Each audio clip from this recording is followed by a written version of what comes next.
Olá, meu amigo, minha amiga, seja muito bem-vindo a mais um editorial. Domingão de manhã e eu aqui cumprindo o meu compromisso com vocês.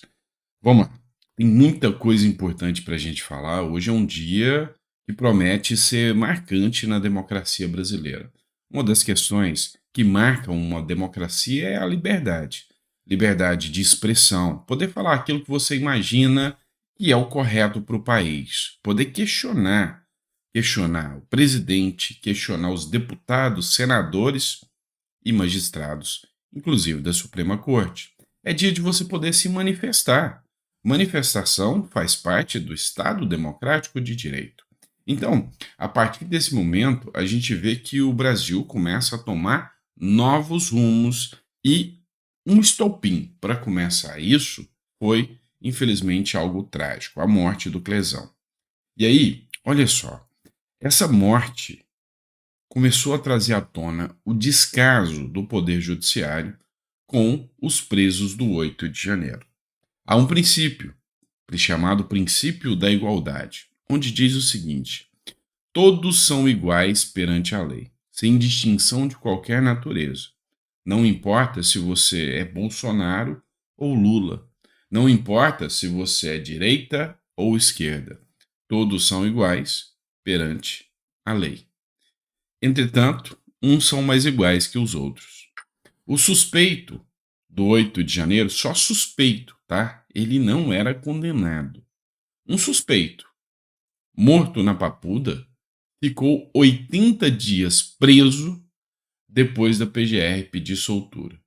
A assessoria do Supremo Tribunal Federal disse que o ministro Alexandre de Moraes não se manifestou, não vai se manifestar sobre o caso do preso, não vai falar. E até agora não abriu a boca, nem para lamentar a morte do Clesão. Só pediu que a Papuda mandasse documentos. Nada mais que isso. E aí gerou um sentimento de indignação que não se restringe agora ao espectro bolsonarista. Essa matéria aqui é da CNN. E se tem uma coisa que a gente pode dizer é que a CNN não é bolsonarista.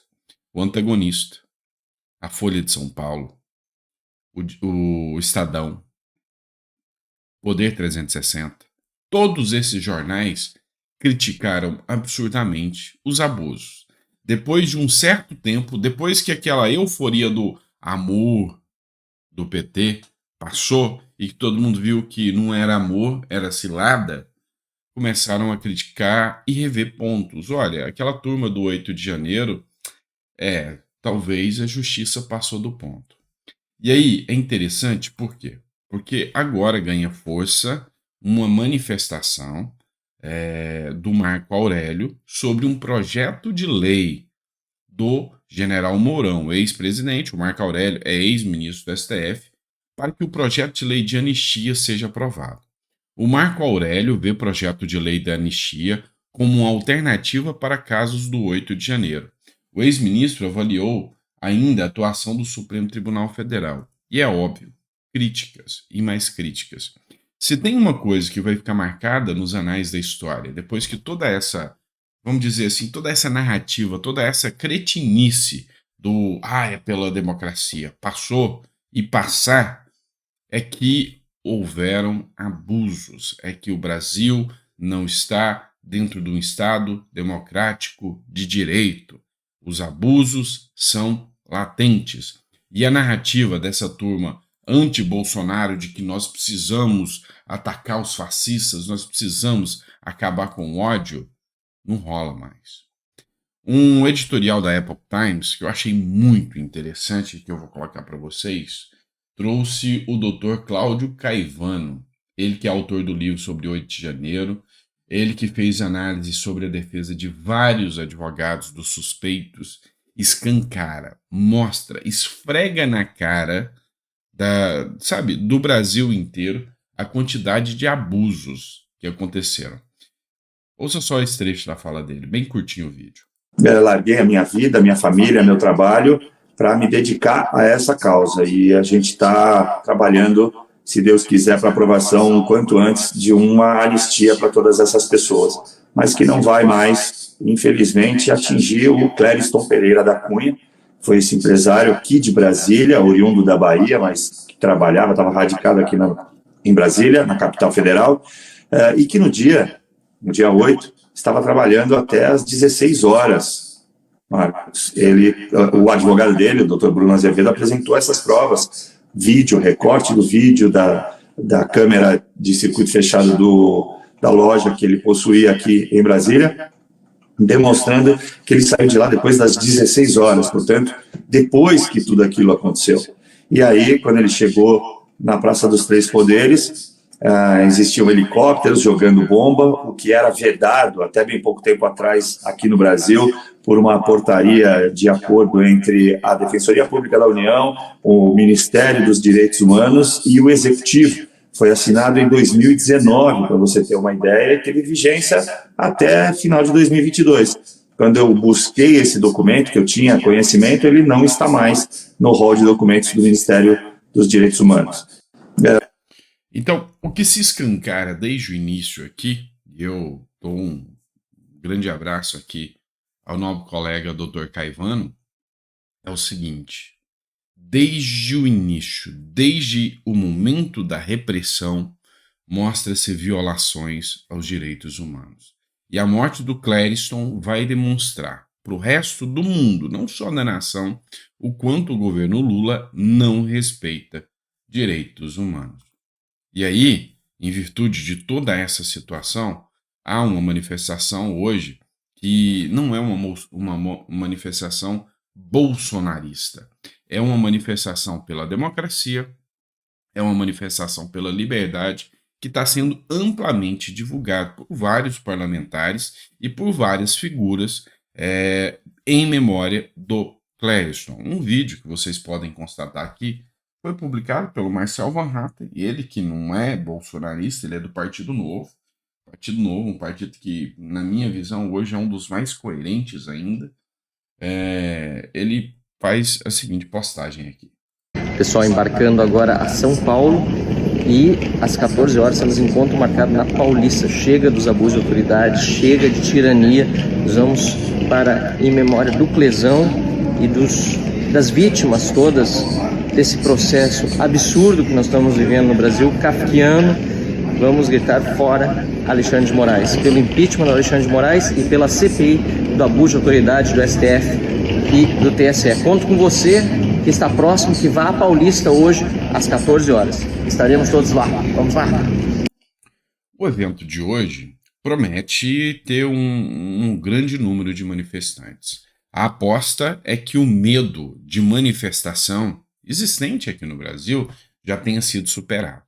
Pois é, a gente vai estar acompanhando e vai estar trazendo todas as informações do que vai estar acontecendo, inclusive na Paulista, com vocês. E aí, uma das pessoas que se manifestou pró-ato na Paulista e que volta a tomar coragem de poder se manifestar é o ex-presidente da República, Jair Bolsonaro. Não há discussões de que ele se manteve calado durante um bom tempo. Já está inelegível. Já não tem mais o que fazer. Uma manifestação ontem dele, ele afirmou e criticou essa matéria do jornal Razão, que a vontade do povo não foi respeitada em 2022. E aí ele ainda diz, vocês sabem quem interferiu. E aí foi divulgado em vários jornais a fala do Bolsonaro, que critica aqui. E aí, junte-se a vídeos, em especial a fala do Gilmar Mendes, que diz que a volta do Lula se deveu à atuação do Supremo Tribunal Federal. Escuta só a fala do Bolsonaro aqui. Decidiu não foi o povo. Ninguém entende o que aconteceu em outubro do ano passado. Se eu sou o ex mais querido do Brasil, não sou ex por causa do povo, que a grande maioria do povo está conosco. Isso que aconteceu dispensam palavras.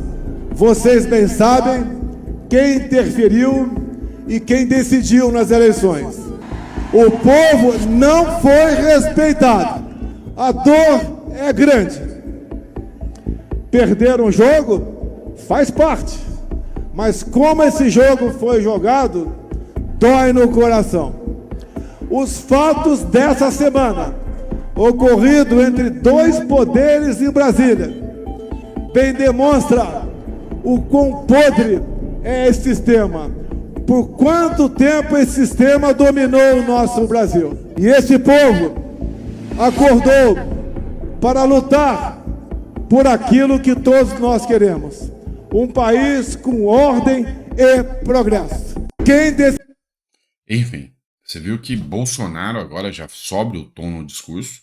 Ele viu um momento de enfraquecimento do Supremo Tribunal Federal e volta com um discurso que é entoado por milhares e milhares de brasileiros.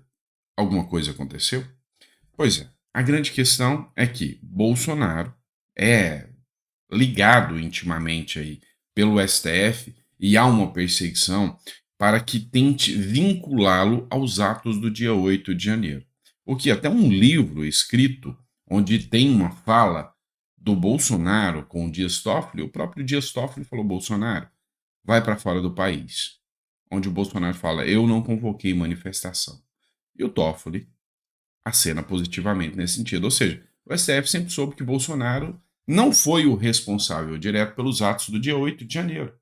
E Bolsonaro não pôde se manifestar, não pôde chamar manifestações. Mas essa manifestação que ocorre hoje teve, assim, a participação do Bolsonaro, que disse: sim, eu apoio essa manifestação. A gente vai estar acompanhando tudo isso, vai estar trazendo informações para vocês do que aconteceu, a mobilização que vai acontecer, se vai ter muita gente, se não vai ter muita gente. A minha previsão é que o povo está perdendo medo e que vai ter muita gente na Paulista. Qual que é o seu ponto de vista e a sua previsão? Coloca num comentário aqui que eu quero saber, tá bom? Meio-dia eu estou de volta com mais um editorial. Hoje vão ser mais rápidos, eu prometo.